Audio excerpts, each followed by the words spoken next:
नेपालले होइन भारत सरकारले नै त्यो मिडियालाई चाहिँ नै कारबाही गर्नुपर्छ। सगरमाथाको टुप्पोमा घाम झुल्किएपछि विश्वको सृष्टि शुभारम्भ हुन्छ र सगरमाथाको टुप्पोमा चाहिँ घाम आस्था आएपछि विश्वमा प्रलय हुन्छ। किन दिन भनेको सृष्टि, रात भनेको प्रलय हो। अहिले चाहिँ पाल्पाको भैरव काशीको चाहिँ कालो भैरव भयो भन्छन्, होइन। त्यो हाम्रो दिमाग भुट्दियो, किनभने काशीको भारतको चाहिँ विद्याले हाम्रो दिमाग भुट्दिएको छ। त्यो होइन, गर्दा गर्दा गर्दा अहिले सगरमाथा भारतको भन्ने भयो, त्यो होइन। किताब लेखेको छ प्राध्यापक भने चाहिँ डाक्टर भन्छ, किताब लेखेको नेपाल राष्ट्र र राष्ट्रियताको लागि के काम गर्न छैन, त्यसको पिएचडी काम लाग्यो, त्यसको प्राध्यापक काम लाग्यो, त्यसको किताब काम लाग्यो। परिआएको घरीमा चाहिँ बोल्न सक्नुपर्छ भने बाबुराम आचार्यले त्यो बेलामा नेपालको अस्मितालाई राख्नको लागि सगरमाथा नाम राखे। सगरसम्म चाहिँ नै माथा गएको हुनाले सगरमाथा। तर चोइस दिएको छ, सगरमाथा मात्रै भन्दैन, झामोलोङमा वा सगरमाथा भने। स्थानीयले झामोलोङमा भन्दो रहेछ, विदेशीले माउन्ट एभरेस्ट भनिदिए। नेपालीमा नाम के राख्ने त भन्दाखेरि अब झामोलोङमा जनबोलीको भाषा। म चाहिँ राजनीतिभन्दा टाढा छु, म राजनीति जान्दिनँ, कुनै दलसँग कुनै पार्टीसँग मेरो सम्बन्ध छैन। र अहिलेको यो शताब्दीमा नेपालका 3वटा नेता, राजा महेन्द्र, एउटा बिपी विश्वेश्वर प्रसाद कोइराला, तर विश्वेश्वर प्रसाद कोइराला असफल भए उनी। अब अहिलेको केपी शर्मा ओली, जुन मिडियाले चाहिँ सगरमाथा चाहिँ भारतको भनेर दावा गर्दै, त्यही मिडियामा पनि चाहिँ अन्तर्वार्ता दिएर एउटा चाहिँ च्यालेन्ज गरेको छ नि त। अरू सबै चाहिँ हजुर हजुर हजुर भन्न जान्छन्। भारततिर सामान्य प्रधानमन्त्री केपी ओलीले च्यालेन्ज गर्छ। बिबिसीमा चाहिँ अङ्ग्रेजीमा पनि चाहिँ फ्लुएन्टली अङ्ग्रेजीमा पनि अन्तर्वार्ता दियो, हिन्दीमा पनि अन्तर्वार्ता दियो। त्यो एउटा हाँक हो। त्यो एकता भत्काउनको लागि नेपालीले चाहिँ अहिले पृथ्वीनारायण शाह यस्तो यस्तो यस्तो भन्छ, पृथ्वीनारायण शाहको मूर्ति कोटामा थुक्छ, अनि लात्ताले हान्छन् भने। त्यो किन भन्दाखेरि मान्छे र कुकुरमा फरक छ। मान्छेले के गर्छ भने बाटोघाटोको अथवा पाखा पखेराको ढुङ्गालाई ल्यायो, पखल पुखल गर्यो, एउटा रुखको फेदमा अथवा पखेरामा लगेर ए भगवान् भनेर थापना गर्छ। त्यसले सिन्दुर लगाइदिन्छ, अक्षता लगाइदिन्छ, ध्वजा चढाउँछ, अझै परेवा अथवा कुखुरा बोका भेडाको बलिदिन्छ, हे भगवान् भन्छ। आखिर त्यो ढुङ्गो हो नि त, आफैले थापना गरेको। श्रद्धा भक्ति मान्छेमा आँट हुनुपर्छ। 2017 सालमा राजा महेन्द्रले संसदीय व्यवस्थालाई विघटन गरेर निर्दलीय पञ्चायत व्यवस्था लागू गर्यो। त्यतिखेर त पण्डित जवाहरलाल नेहरू थिए प्रधानमन्त्रीले, नाकाबन्दी लगाइदियो। नाकाबन्दी लगाइदिँदाखेरि राजा महेन्द्रले वीरगन्जमा रक्सौलतिर ठुल्ठुला चाहिँ नि माइकहरू तेर्साएर भाषण गरेका छ राजा महेन्द्रले। के भन्छन् भन्दाखेरि भारतले नुन नदिएर के भयो, हामीले भोटबाट चाहिँ नुन ओसारेर ल्याएको ढाकेर हाम्रो घरमा अझै छ भनिदियो। त्यसको दुईटा अर्थ हुन्छ भन्दाखेरि भारतले नेपाललाई दुःख दिन्छ भने हामी चीनतिर परस्त हुन्छौँ भनेको त्यो अर्थ। भारतले नुन नदिएर के भयो, हामीले भोटबाट चाहिँ नुन बोकेर ल्याएको ढाकेर हाम्रो घरमा अझै पनि छ भनिदियो राजा महेन्द्रले भाषण गर्यो। अनि नेहरूले यसो नभन बाबु, यसो नभन बाबु भनेर नाकाबन्दी फुकाइदियो।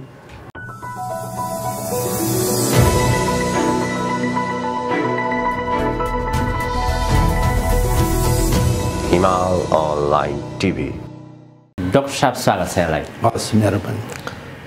नेपाललाई संसारले सगरमाथाको देश भनेर चिन्दछन्। यति बेला एउटा भारतीय मिडियाले सगरमाथामा भारतले दावा गर्न पाउनुपर्छ र सगरमाथाको नाम परिवर्तन गर्नुपर्छ भनेर एउटा अभियान नै चलाउन सुरु गरेका छन्। यसलाई कसरी लिन सकिन्छ डाक्टर साहब? अब यो त ठाडो रूपमा नेपालको अस्मितामाथि भारतको हस्तक्षेप भन्ने टड्कारो रूपमा देखिन्छ। र अहिले मात्रै होइन, उहिलेदेखिको भारतको नियत। नेपाल र भारत आफ्नो राष्ट्र, राष्ट्रियता र सार्वभौमिकताले सम्पन्न अलग अलग स्वतन्त्र राष्ट्र हुन्। तर नेपाल र भारतको धर्म, दर्शन, संस्कृति, भाषा, साहित्य, श्रद्धा र विश्वासको चाहिँ केन्द्रबिन्दु एउटै छ। तर एउटै छ भन्दैमा राजनीति त फरक भयो। राजनीति त फरक भयो। अब अहिले पनि यहाँका हिन्दूहरूले कर्मकाण्ड गर्दाखेरि त भारतवर्ष भरतखण्डे आर्यावर्ते भनेरै आफ्नो चाहिँ नि वतन बताइरहेको छ। त्यो त सांस्कृतिक धार्मिक रूप हो, राजनीति त अलग अलग छ। र अहिले मात्रै होइन, उहिलेदेखिको कुरो भनेकोमा के हुन्छ भन्दाखेरि पण्डित जवाहरलाल नेहरू जस्तो विद्वान व्यक्ति प्रधानमन्त्री हुँदाखेरि भारतको संसदमा उसले भारतको सेक्युरिटी जोन उत्तरमा हिमालसम्म छ भन्थे। नेपालको हिमाल भनेन, उसले चाहिँ नि कुट भाषामा उत्तरमा हिमालयसम्म छ भन्यो। त्यो भनेको नेपालको हिमाल भनेको सेक्युरिटी जोन। नेपालको उत्तरी क्षेत्रमा हिमालको उत्तरी भेगमा चाहिँ नि भारतका सैनिक चेकपोस्टहरू थिए। पछि त्यो चेकपोस्टहरू पछि चाहिँ हटाइयो। त्यतिखेरदेखिको कुरा हो। त्यो कुरो अहिले पनि बनिरहेको छ। र अब त्यो सगरमाथा विश्व सम्पदा हो, नेपालमा छ तर त्यो विश्व सम्पदा हो, तर भारतको त्यसमा हक अधिकार हुँदैन। र कुरा के बुझ्नुपर्छ भने अब अहिले नेपाल र चीनको सीमा सम्झौता अनुसार सगरमाथाको उत्तरपट्टिको पाटो मित्र राष्ट्र चीनको, दक्षिणपट्टिको पाटो नेपालको। तर जुन चुचुरो हो, अस्ति चाहिँ नापन गर्दाखेरि नेपाल र चाहिँ चिनिया टोलीले मापन गरे अलिकति बढाएर छ भन्ने पनि भयो। दक्षिणपट्टिको पाटो नेपालको, तर दक्षिणपट्टिको पाटो नेपालको भन्नाले हिमालयको उत्तरपट्टिको महत्त्व हुन्छ कि दक्षिणपट्टिको महत्त्व हुन्छ? दक्षिणपट्टिको पाटोको महत्त्व हुन्छ धार्मिक कारणले। किनभने भगवान शिवका अनेक नाम छन्, त्यसमध्ये एउटा दक्षिणामूर्ति, भगवान शिवको एउटा स्वरूपको नाम दक्षिणामूर्ति हो। भन्नाले भगवान शिवले हिमालयमा दक्षिणपट्टि फर्केर तपस्या गर्नुहुन्छ अनि आफूले जानेका शास्त्रहरूको चाहिँ व्याख्यान गर्नुहुन्छ, उपदेश गर्नुहुन्छ भनेको हुनाले भगवान शिवको त्यो स्वरूपलाई दक्षिणामूर्ति भनेको।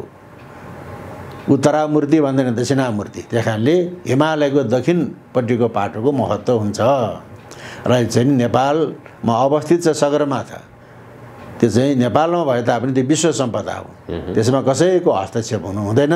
त्यो भारतले चाहिँ नि जुन भन्यो भारतीय मिडियाले, त्यसमा चाहिँ नि नेपालले होइन भारत सरकारले नै त्यो मिडियालाई चाहिँ नि कारबाही गर्नुपर्छ। त्यो चाहिँ त्यो सम्बन्ध नेपालको सन्दर्भमा भारतको दृष्टिकोण हेर्दाखेरि पटक पटक नेपाललाई हेपेको, नेपाललाई सार्वभौम मुलुक भनेर स्वीकार्न नमानेको त्यस्तो खालको देखिन्छ होइन भारतको प्रवृत्ति लामो समयसम्म?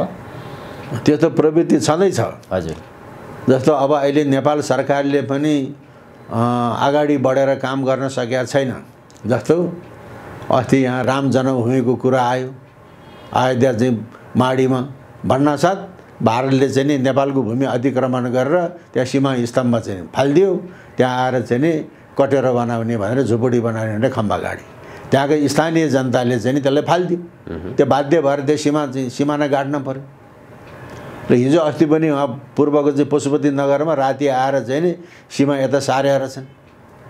त्यहाँको जनता मिलेर चाहिँ नि यहाँ हुँदैन भने त्यहाँ सरकारको उपस्थिति देखिएन, जनताले रक्षा गरिरहेको छ अहिले। अब अहिले मुसहर भनेको चाहिँ नेपालमा पनि छ, भारतमा पनि छ। त्यो मुसहरको कुनै घरवास हुँदो रहेछ, बराहरू भूमिहीन पक्का। तर भारतले अतिक्रमण गर्न खोज्दाखेरि मुसहर पुरुष होइन, मुसहर महिलाले त्यो स्तम्भलाई यसरी चाहिँ नि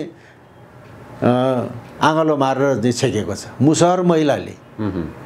अब उता चाहिँ पश्चिम नेपालमा अनि त्यहाँ सहमति भएर चाहिँ पिलर सारेको भन्छ, पुलिस निरीह भएर बस्छ, जनताले लगेर चाहिँ अब घनले चाहिँ ठोकेर पिलर भत्काइदियो।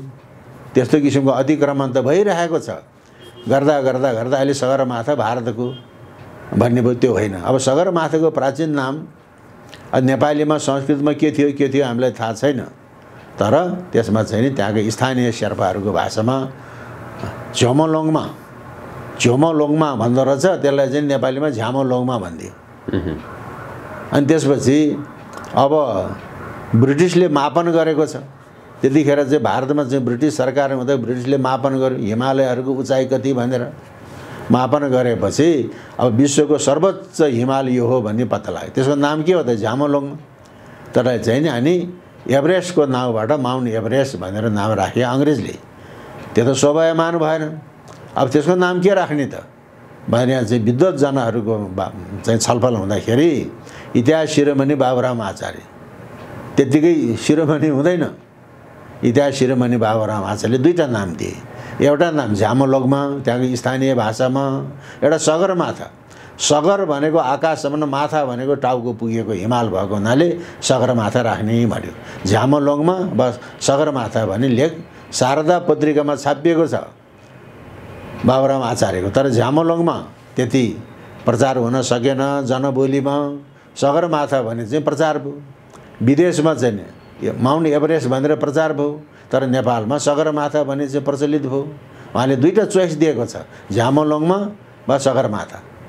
म फेरि भन्छु, झ्यामोलोगमा चाहिँ जनजीवनमा त्यति प्रचार हुन सकेन, अप्ठ्यारो भयो। सगरमाथा भनेको सर्लक्कै उच्चारण गर्दाखेरि सकिने, यो बाबुराम आचार्यले राखेको नाम हो र शारदा पत्रिकामा यसबारेमा चाहिँ छापिएको छ लेखाले। सगरमाथा नेपालको हो, त्यसमा भारतको हस्तक्षेप हुनु हुँदैन। नेपालमा भए तापनि त्यो विश्व सम्पदा हो। कसरी विश्व सम्पदा भने सगरमाथा भनेको विश्वको सर्वोच्च शिखर र सगरमाथाको टुप्पोमा घाम झुल्किएपछि विश्वको सृष्टि शुभारम्भ हुन्छ र सगरमाथाको टुप्पोमा चाहिँ घाम आस्ताएपछि विश्वमा प्रलय हुन्छ। किन दिन भनेको सृष्टि, रात भनेको प्रलय हो। नेपालको हो एकलौटी, उत्तरपट्टिको पाटो चिनको हो, तर शास्त्रमा उत्तरपट्टिको पाटोको महत्त्व हुँदैन। मैले दक्षिणामूर्तिको कुरा गरेँ, व्याख्या गरेँ। मैले चिनलाई होच्याउन यो भने होइन, शास्त्रको व्याख्या गरेको हुँ। र चाहिँ नि जति पनि विदेशीहरू आरोहण गर्छन् उत्तरपट्टिको पाटोबाट आरोहण गर्दैनन्, नेपालपट्टिको पाटोबाट आरोहण गर्छन् र त्यो नेपालको एकलौटी हो र त्यो विश्व सम्पदा हो। त्यसमा भारतको हस्तक्षेप हुनु हुँदैन। भारतले हस्तक्षेप गरेको अनि नेपालको अस्मितामाथिको ठाडो हस्तक्षेप भन्ने देखिन्छ। सगरमाथा भनेको संसारको शिर हो। अब त्यो नेपालको टेरिटोरी सिमानाभित्र परेको हुनाले त्यो नेपालको हो सगरमाथा। अब भारतले सगरमाथामा केही रहस्य भएकै हुनाले त्यो दावा गरेको होला एउटा। अर्को, भारतले सगरमाथा मात्र होइन, जस्तै गौतम बुद्ध, गुरु गोरखनाथ असली चाहिँ भारतमा हो भनेर भन्छन्। यसो गर्नुको पछाडिको कारण के होला? अब एउटा उहिले चाहिँ नि के थियो भन्दाखेरि एउटा न्यू के हजुर सिक्किम खाइदियो, भुटान आदमरो पारेको छ, उतापट्टि लङ्कालाई चाहिँ लात्ताले हान्दै हान्दै हान्दै चाहिँ त्यस्तो बनाएको छ। नेपाललाई पनि खान खोजेको छ, तर नेपाल खान सक्दैन। र बुद्धको कुरो के छ भन्दाखेरि एउटा चाहिँ नि सिद्धार्थ गौतम यहाँबाट गए घर छोडेर, मगधमा पुगे। मगधमा बिम्बिसारसँग उसको भेट भयो। बिम्बिसारले उसलाई सोध्छ, ए भिक्षु तिम्रो घर कहाँ हो भन्दाखेरि मगधको उत्तरमा भन्दैन उसले। त्यतिखेर त जल्दो बल्दो राज्य त चाहिँ मगध थियो भारतमा। भारतका 16 महाजनपद 16वटा राज्य थिए त्यहाँ। मगधको उत्तरमा महाराज भन्दैन। हिमालयको दक्षिणमा धन र ऐश्वर्यले परिपूर्ण जनपदमा शाक्य कुलमा मेरो जन्म भएको महाराज भन्छ। हिमालसँग उसले सम्बन्ध राख्छ भन्दाखेरि हिमाल भन्नु र नेपाल भन्नु एउटै हो कुरा त्यो हो। अब नेपालको चाहिँ नि तिलौराकोट होला, अहिलेको चाहिँ भारतको पिपरा, त्यतिखेरको कपिलवस्तु राज्य अन्तर्गत थियो। सुगौली सन्धिमा पो उता पऱ्यो त, सुगौली सन्धिमा उता पऱ्यो, त्यो त कपिलवस्तु राज्य अन्तर्गतको हो। अहिले चाहिँ पिपरामा चाहिँ अलिगढमा चाहिँ यो हो राजधानी भनेको छ। त्यहाँ त बिहार आर्किटेक्चर पाइएको छ, दरबार आर्किटेक्चर चाहिँ त्यहाँ पाइएको छैन। दरबार आर्किटेक्चर चाहिँ नेपालको चाहिँ तिलौराकोटमा छ। त्यो पक्का हो, विश्वले पनि यही हो भनेर भनिहाल्छन्। अब गोरखनाथको कुरा पनि त्यही हो। गोरखनाथ चाहिँ गोर्खामा जन्मेको र नाथ सम्प्रदायमा भैरवको पूजा हुन्छ। हजुर, इस्वी 8औं शताब्दीको शिवदेव द्वितीयको पालाको चाहिँ अभिलेख छ गोरखनाथ गुफामा। वज्र भैरव भट्टारक भनेको छ। नाथ सम्प्रदायमा जुन पूजा हुन्छ त्यो भैरव, त्यो वज्र भैरव भट्टारक। अहिले चाहिँ पाल्पाको भैरव, काशीको चाहिँ काल भैरव हो भन्छन्, होइन। त्यो हाम्रो दिमाग भुट्दियो, किनभने काशीको भारतको चाहिँ विद्याले हाम्रो दिमाग भुट्दिएको छ, त्यो होइन। त भारतमा चाहिँ वज्र भैरव भट्टारक भनेको चाहिँ अभिलेख छ त छैन। वज्र भैरव भट्टारक अभिलेख नेपालमा पाइएको छ। नेपालको गोर्खाको उपल्लोकोटमा वज्र भैरवको चाहिँ स्थान छ अहिले पनि। अब भोलिको दिनमा अब हिजो अस्ति गइसक्यो होला नेपालको गोर्खा दरबारको प्रतिनिधिहरू, हिजो अस्ति नै पुगिसके, आज त गोरखपुर पुग्छन् उनीहरू। भोलि भारतको गोरखपुरको भारतको गोरखपुरको गोरखनाथ मन्दिरमा खिचडी चढाउँछ। त्यो पकाएको होइन, काँचो दाल चामल सबभन्दा पहिले। अनि नेपालको गोर्खा दरबारबाट चाहिँ गएको खिचडी चढाउँछ। अनि त्यसका चाहिँ महन्त महाराज अहिलेको आदित्यनाथले चढाउनुहुन्छ अनि अरू दुनियादारले चढाउँछ। त्यो हो प्रमाण। भारतको उद्देश्य नेपालमा भएका ऐतिहासिक संरचनाहरू, ऐतिहासिक कुराहरूलाई मिडिया थ्रु बारम्बार देखाउने, भ्रम छर्ने अनि बिस्तारै नेपाल कब्जा गर्ने रणनीति। अब त्यो हो, तर चाहिँ मान्छे त्यो हो, तर चाहिँ मान्छेमा आँट हुनुपर्छ। उहिले चाहिँ नि अब पुरानो कुरो दोहोऱ्याउँदाखेरि हामीले इतिहासमा चाहिँ पुरानो के भएको थियो, इतिहास हामीले किन पढ्छौँ? इतिहासमा पुर्खाहरूले के गल्ती गरे, के राम्रो काम गरे, त्यो कुरा बुझ्नलाई इतिहास पढ्ने हो। 2017 सालमा राजा महेन्द्रले संसदीय व्यवस्थालाई विघटन गरेर निर्दलीय पञ्चायत व्यवस्था लागू गर्यो। त्यतिखेर त पण्डित जवाहरलाल नेहरू थिए प्रधानमन्त्रीले नाकाबन्दी लगाइदियो। नाकाबन्दी लगाइदिँदाखेरि राजा महेन्द्रले वीरगञ्जमा रक्सौलतिर ठुल्ठुला चाहिने माइकहरू तेर्साएर भाषण गरेका छ राजा महेन्द्रले। के भन्छन् भन्दाखेरि भारतले नुन नदिएर के भयो, हामीले भोटबाट चाहिँ नुन ओसारेर ल्याएको ढाकेर हाम्रो घरमा अझै छ भनिदियो। त्यसको दुईटा अर्थ हुन्छ भन्दाखेरि भारतले नेपाललाई दुःख दिन्छ भने हामी चीनतिर परस्त हुन्छौँ भनेको त्यो अर्थ। भारतले नुन नदिएर के भयो, हामीले भोटबाट चाहिँ नुन बोकेर ल्याएको ढाकेर हाम्रो घरमा अझै पनि छ भनिदियो राजा महेन्द्रले भाषण गर्यो। अनि नेहरूले यसो नभन बाबु, यसो नभन बाबु भनेर नाकाबन्दी फुकाइदियो। त्यस्तै अहिले सम्माननीय प्रधानमन्त्री केपी शर्मा ओलीले चाहिँ नि बीबीसीमा पनि अङ्ग्रेजीमा चाहिँ अन्तर्वार्ता दिएको छ। जुन मिडियाले चाहिँ सगरमाथा चाहिँ भारतको भनेर दावा गर्छ, त्यही मिडियामा पनि चाहिँ अन्तर्वार्ता दिएर एउटा चाहिँ च्यालेन्ज गरेको छ नि त। अरू सबै चाहिँ हजुर हजुर हजुर भन्न जान्छन् भारततिर। सम्माननीय प्रधानमन्त्री केपी ओलीले च्यालेन्ज गर्छ। बीबीसीमा चाहिँ अङ्ग्रेजीमा पनि चाहिँ फ्लुएन्टली अङ्ग्रेजीमा पनि अन्तर्वार्ता दियो, हिन्दीमा पनि अन्तर्वार्ता दियो। त्यो एउटा हाँक हो। हिन्दीमा मात्रै दिए त विश्वले बुझ्दैन, अङ्ग्रेजीमा दिएपछि विश्वले पनि बुझ्छ। भन्दाखेरि नेपालप्रति भारतको थिचोमिचो यो है, भारत किन यसो गर्छौ, किन हकदाबी गर्छौ भन्ने बारेमा राजा महेन्द्रले जुन काम गरेका थिए वीरगञ्जमा गएर, त्यो काम अहिले सम्माननीय प्रधानमन्त्री केपी ओलीले गरेका छ।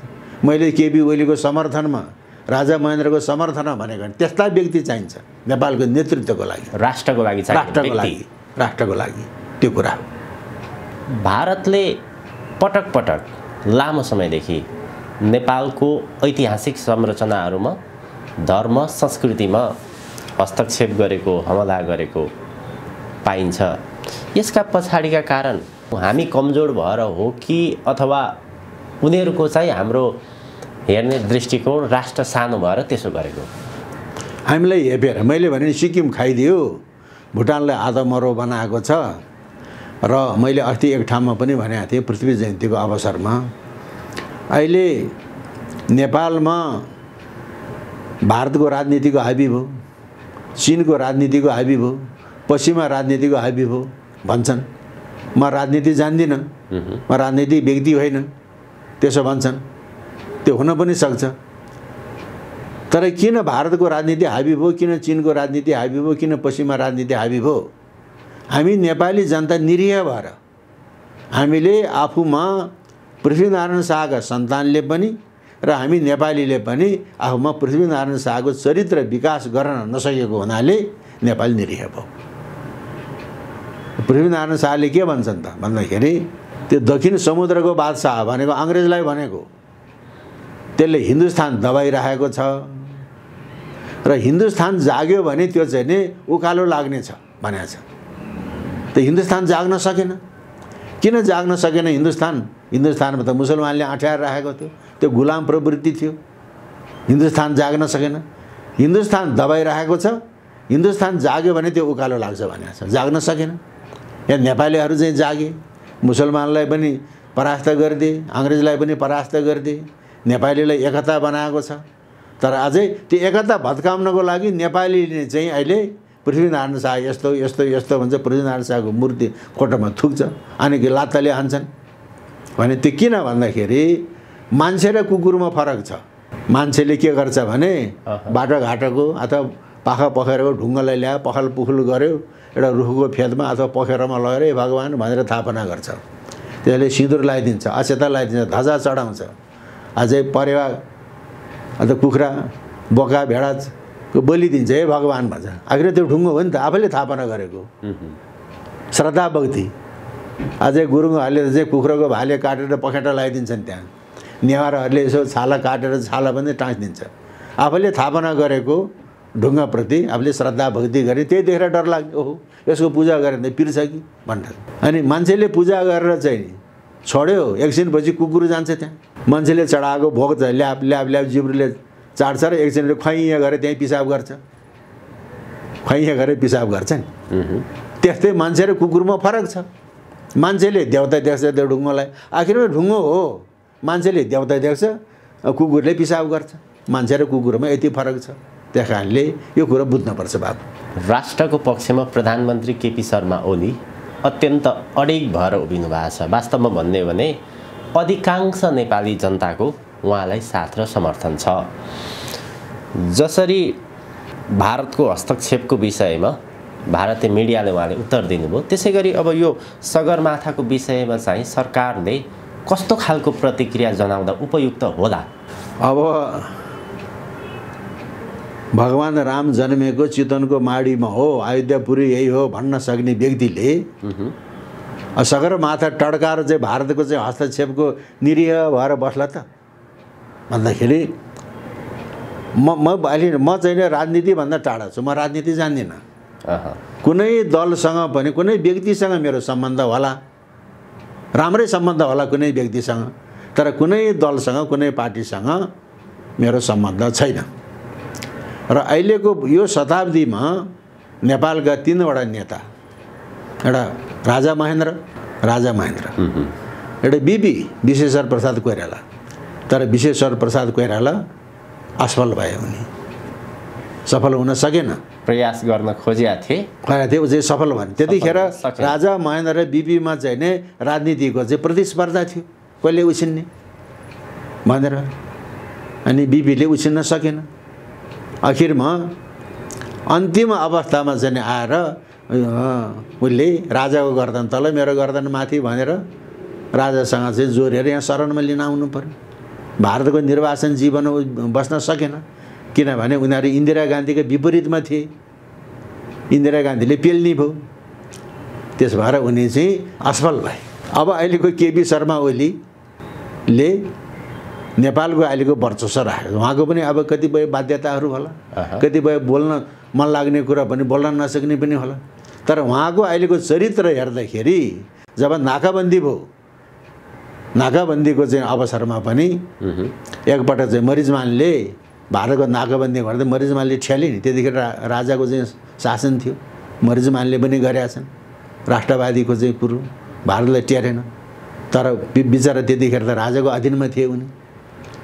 त अहिले केपी ओली राजाको अधीनमा होइन, जनताको अधीनमा छ।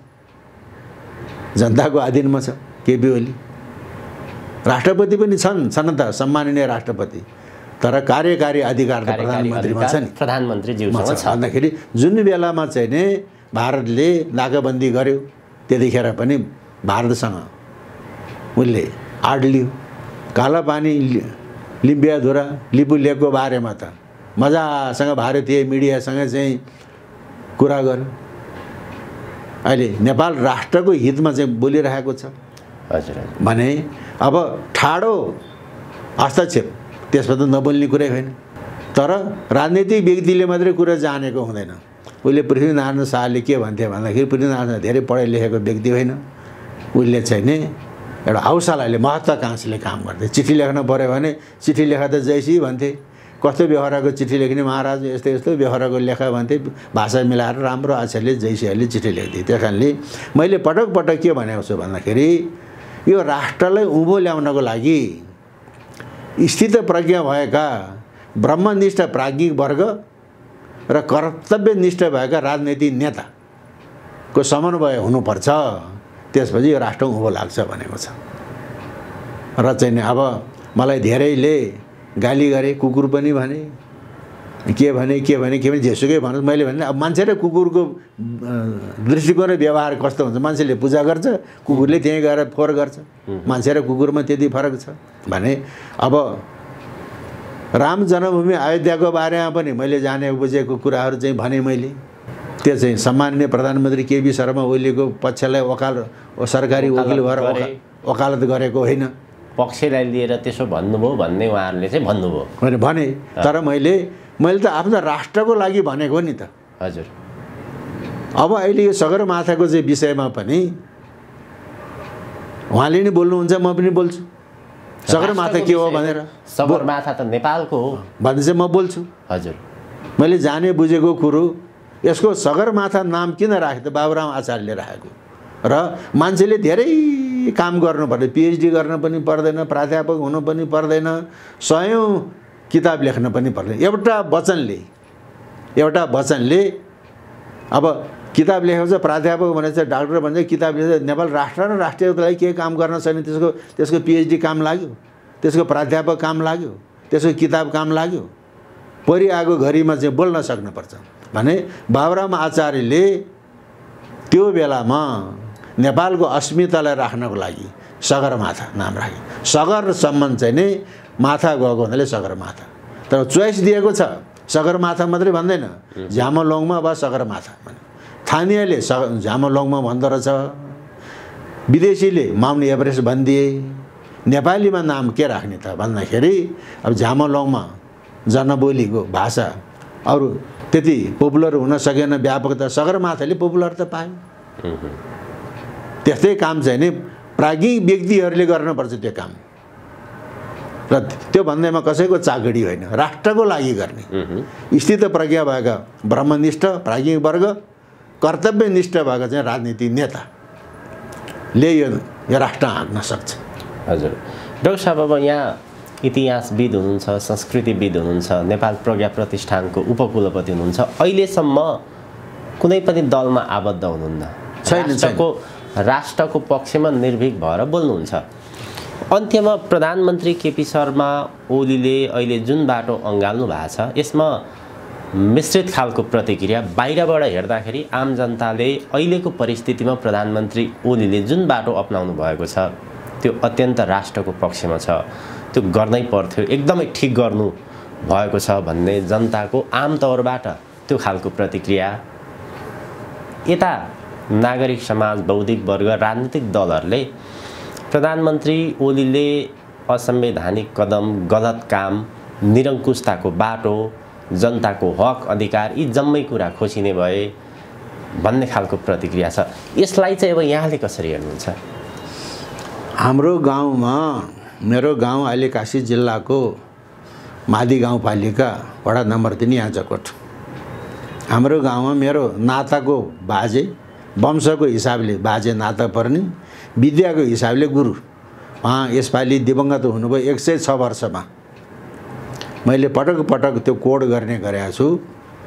साबिक लमजुङ छगाम याङजकोट देउरालीका पैडी भनेको ज्योतिषी लालबहादुर क्रोङ्गी लामा गुरुङको घरमा भएको वंशावली अनुसार एउटा रेफरेन्स त दिनु पऱ्यो नि त।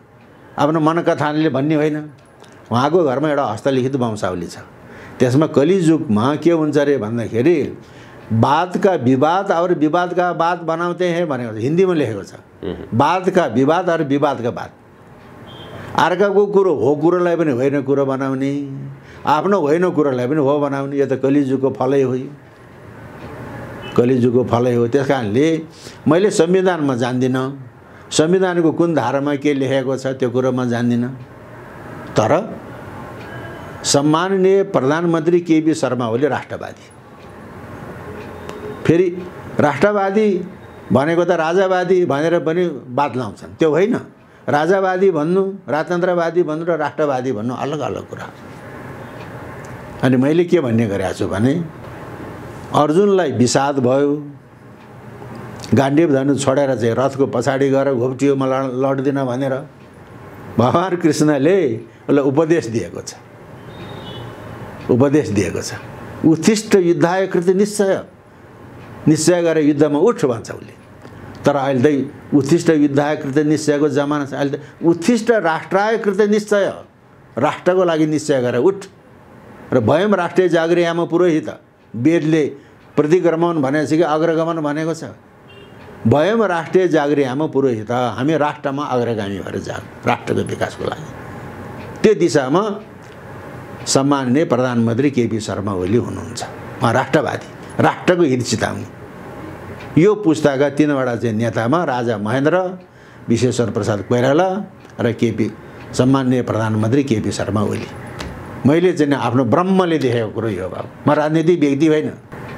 हस्, अत्यन्त धेरै धन्यवाद। ल, राष्ट्रको जय होस्।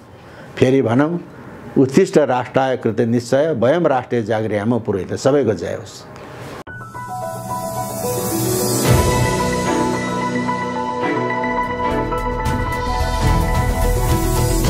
Himal Online TV.